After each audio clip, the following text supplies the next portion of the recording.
विश्व मानवता के कल्याण मात्र के निमित्त एक सरल, सुगम और सर्वसुलभ चिकित्सा पद्धति के जन्मदाता क्रिस्टियान फ्रेडरिक सैमुअल हैनीमैन का जन्म 10 अप्रैल सन 1755 में जर्मनी के सेक्सोना काउंटी में द्रेसडन के निकट एल्बी नदी के तट पर स्थित मिशेन टाउन में एक गरीब परिवार में हुआ था। इनके पिता Christian Gottfried Hahnemann porcelain factory में पोर्सलीन पेंटर का कार्य करते थे।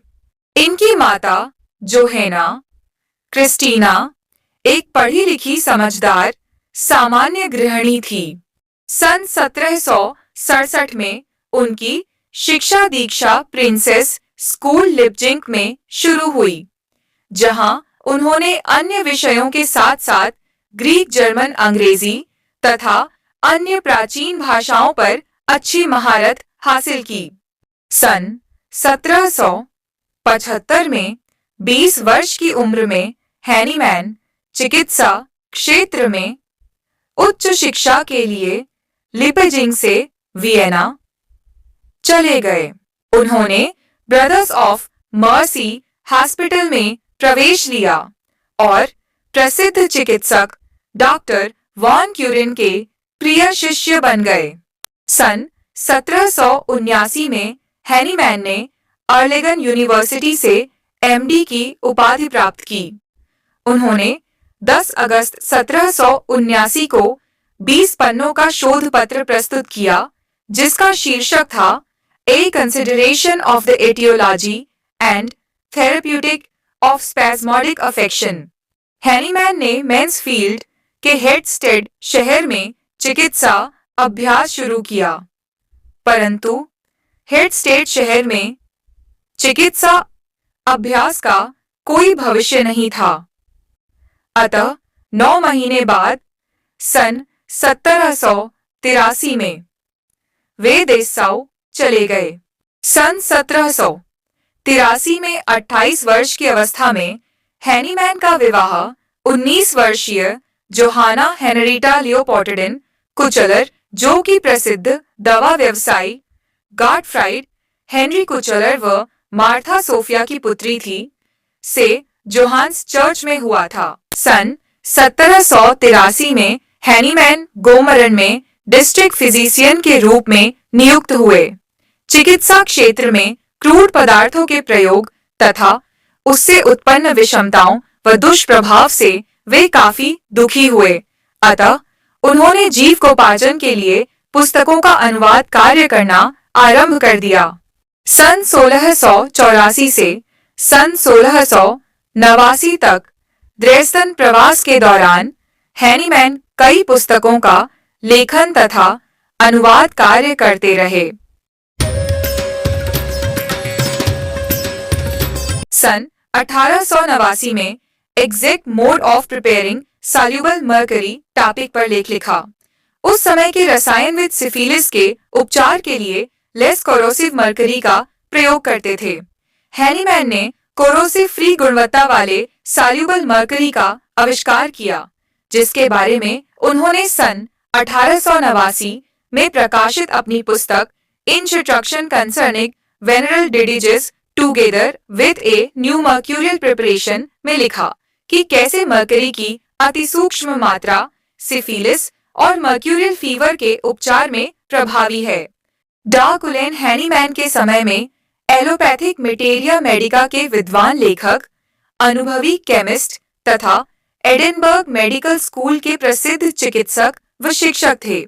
सन 1790 में 35 वर्ष की अवस्था में कुलेन मेटेरिया मेडिका का अनुवाद करते समय हैनीमैन ने पाया कि पेरुवियन बार्क में ज्वर उत्पन्न करने की अद्भुत क्षमता है।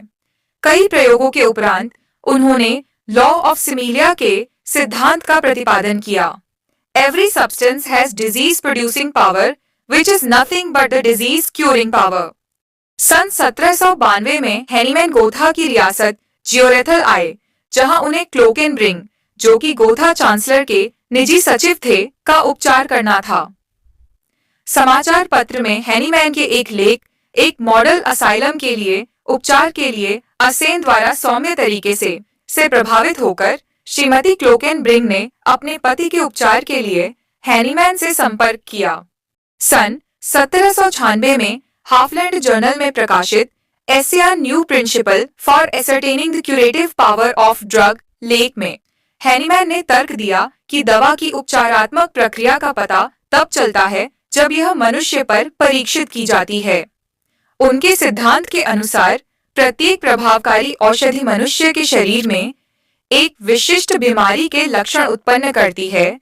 बीमारी और औषधि के बीच जितनी अधिक विशिष्टता, समानता और तीव्रता होगी, दवा उतनी ही प्रभावकारी सिद्ध होगी। हमें प्रकृति का अनुसरण करना चाहिए, जो कि कभी-कभी एक पुरानी बीमारी को एक अतिरिक्त बीमारी से ठीक कर देती है। किसी भी बीमारी को ठीक करने के लिए, विशेषकर पुरानी को, तो हमें उस उपाय को अपनाना चाहिए जो कृत्रिम रूप से उत्पन्न किसी अन्य बीमारी को उत्तेजित करने में सक्षम हो, जैसे सिमिलिया सिमिलिबस क्यूरेंटर, जिसका अर्थ है समान की समान से चिकित्सा। सन 1796 में यही सिद्धांत होम्योपैथी को जन्म देता है। सन 1797 में हैनीमैन ने औषधियों के मिश्रण का कड़ाई से विरोध किया। उनके बहुचर्चित निबंध are the obstacles to attainment of simplicity and certainty in practical medicine insurmountable के माध्यम से हैनीमैन ने मिश्रित औषधियों की अपेक्षा सरल सुरक्षित एकल औषधि के प्रयोग पर बल दिया। कोनिग्सलटर में अपने अंतिम प्रवास के दौरान उन्होंने स्कारलेट ज्वर की भयंकर महामारी देखी और इस बीमारी की रोकथाम के लिए उपयुक्त बेलाडोना की खोज की। सन 1805 से सन 1830 तक जीवन पर्यंत डॉक्टर सैमुअल हैनीमैन ने विभिन्न बीमारियों पर पत्र पत्रिकाओं में लेख, शोध कार्य तथा कई संस्करणों में पुस्तकों का लेखन व अनुवाद कार्य किया।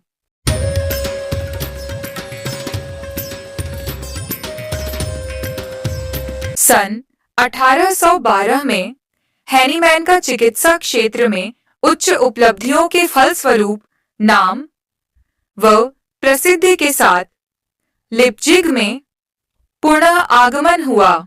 सन 1812 की शरद ऋतु के दौरान लिप्जिग विश्वविद्यालय में चिकित्सकों, चिकित्सा छात्रों, व्याख्यानविदों, जिज्ञासु व अन्य विभागों के प्रतिनिधियों के लिए होम्योपैथी चिकित्सा पद्धति के प्रसार के लिए व्याख्यान सत्र का आयोजन किया। हैनीमैन की प्रसिद्धि से प्रभावित होकर ऑस्ट्रियन फील्ड मार्शल प्रिंस श्वाजेनबर्ग, जो कि मस्तिष्क या दिल की बीमारी से पीड़ित थे, अपने उपचार के लिए आए, जिनका उपचार के दौरान निधन हो गया। इस घटनाक्रम के पश्चात हैनीमैन तथा होम्योपैथिक चिकित्सा पद्धति के विरुद्ध विरोध के स्वर उठने लगे, जिसके परिणाम स्वरूप सन 1820 में हैनीमैन को लिप्जिग छोड़ना पड़ा। इंग्लैंड के प्रसिद्ध एलोपैथिक चिकित्सक डॉक्टर कोहेन पूर्व में हैनीमैन के सिद्धांतों का विरोध करते रहे, परंतु बाद में होम्योपैथी की स्थायित्वता से प्रभावित होकर होम्योपैथी को अपना लिया और इंग्लैंड में प्रचारित किया। प्रसिद्ध एलोपैथिक डॉक्टर कॉन्स्टेंटाइन हैरिंग, जो कि हैनीमैन के प्रबल विरोधी थे, उन्होंने होम्योपैथी के सिद्धांतों को गलत सिद्ध करने के लिए पेरुवियन, सिनकोना, बार्क के प्रयोग का पुनः परीक्षण किया और परिणाम 100% सही पाया। इससे वे इतने प्रभावित हुए कि उन्होंने होम्योपैथी को अपना लिया और पूरे अमेरिका में प्रचारित किया। तदंतर में वे अमेरिका में होम्योपैथी के जनक कहलाए। 10 अगस्त 1829 को बड़ी संख्या में उनके शिष्य तथा प्रशंसक उनकी डॉक्टरेट की उपाधि प्राप्त करने की 50वीं वर्षगांठ मनाने के लिए कोएथल में एकत्रित हुए। इसी दिन जर्मन होम्योपैथिस्टों द्वारा केंद्रीय होम्योपैथिक सोसाइटी की स्थापना हुई, जो आज तक फल फूल रही है। इसी सोसाइटी के द्वारा 1891 लिप्जिग में हैनीमैन की कांस्य प्रतिमा स्थापित की गई।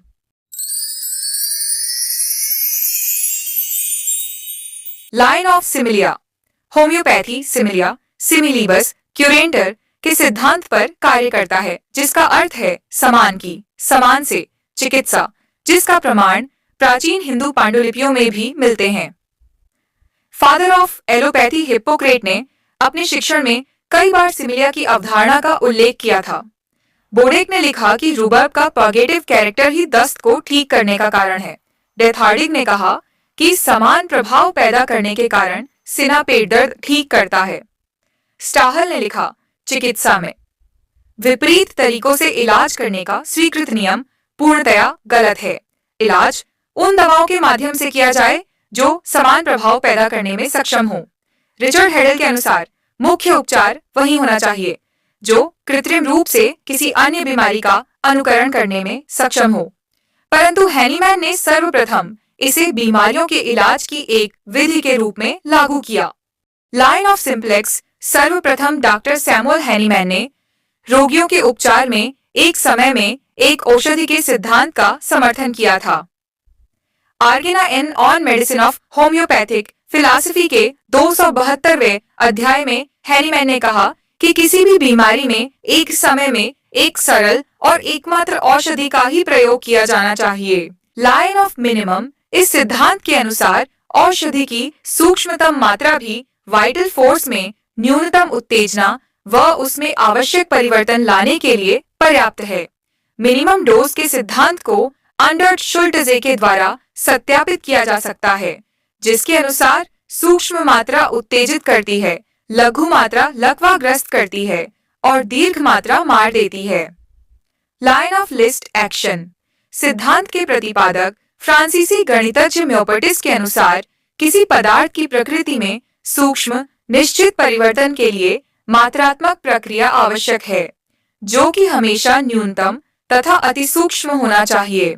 फिन्नके के लाइन ऑफ क्वांटिटी के अनुसार होम्योपैथिक औषधि की गुणवत्ता व्युत्क्रम अनुपात में उसकी मात्रा पर निर्भर करता है। Law of drug proving Hahnemann से पूर्व अल्ब्रेक्ट वॉन हालर ने औषधि के परीक्षण की आवश्यकता को महसूस किया, परंतु कभी प्रायोगिक रूप में लागू नहीं किया। थियरी ऑफ क्रॉनिक डिजीज सर्वोत्तम होम्योपैथिक औषधि के चयन के बावजूद चिकित्सा अभ्यास की असफलता ने हैनीमैन को बहुतेरी बीमारियों के कारकों का गहन परीक्षण करने के लिए उत्प्रेरित किया और 12 वर्ष के गहन शोध परिणाम तथा उनके द्वारा प्राप्त अनुभवों के आधार पर 73 वर्ष की आयु में इस निष्कर्ष पर पहुंचे कि पुरानी बीमारियां सौरा, सिफिलिस, साइकोसिस के कारण उत्पन्न होती हैं। थियरी ऑफ वाइटल फोर्स जीवन में विभिन्न शारीरिक, मानसिक व भावनात्मक प्रभाव वाइटल फोर्स के असंतुलन से पैदा होते हैं। इस सिद्धांत के अनुसार रोग कुछ और नहीं, सिर्फ वाइटल फोर्स का असंतुलन है। इस सिद्धांत को आर्गेनान ऑफ मेडिसिन के 5वें संस्करण में प्रस्तुत किया गया तथा 6ठे संस्करण में वाइटल फोर्स के स्थान पर वाइटल प्रिंसिपल कहा गया। Doctrine of dynamisation doctor Stuart Close के अनुसार होम्योपैथिक पोटेंटाइजेशन एक गणितीय यांत्रिक प्रक्रिया है, जिसके तहत अपरिष्कृत, निष्क्रिय तथा विषैले चिकित्सकीय पदार्थों को फार्मेकोलॉजी स्केल के अनुसार भौतिक रूप से विलेय, शारीरिक क्रियाओं में ग्राह्य, चिकित्सकीय रूप से सक्रिय तथा हानि रहित स्थिति में परिवर्तित किया जाता है, जिससे होम्योपैथिक उपचार में औषधि के रूप में उनका उपयोग किया जा सके। डॉक्टर सैमुअल हैनीमैन ने एलोपैथिक चिकित्सकीय माध्यम द्वारा अपरिष्कृत दवाओं के उपयोग से रोगियों के शरीर पर पड़ने वाले दुष्प्रभाव से जन सामान्य को जागरूक करने के लिए पोस्टर निकाला, जिसका शीर्षक था allopathy a warning to all sick person. सन 1830 में उनकी पत्नी जोहेना हेनरीटा का देहांत हो गया। सन 1831 में हैजा की महामारी पूर्व से जर्मनी में आई और इसके विकराल रूप धारण करने से पहले हैनीमैन ने अपने चिकित्सकीय कौशल से ऐसी औषधियां खोजी जो उपचार और रोकथाम के रूप में बहुत ही कारगर सिद्ध हुई। सन 1835 में मिली मुलेनी डी हार्वेली नामक एक फ्रांसीसी महिला उपचार के लिए हैनीमैन के पास आई और 80 वर्ष की आयु में भी हैनीमैन को अपने साथ पेरिस ले गई, जहां उसके प्रभाव से हैनीमैन को चिकित्सा अभ्यास की अनुमति मिल गई। 18 जनवरी सन 1835 में डॉक्टर हैनीमैन ने मिली मुलैनी डी हार्वेली से पेरिस में दूसरा विवाह कर लिया। डॉक्टर हैनीमैन ने पेरिस में 8 वर्षों तक मानवता की सेवा की, लेकिन जल्द ही वह भयानक दिन आ गया जब 2 जुलाई 1843 को 88 वर्ष की आयु में उनका निधन हो गया। फिर भी वे जरूरतमंद दुनिया के लिए अपनी विरासत के रूप में होम्योपैथी को अमृतत्वता प्रदान कर गए।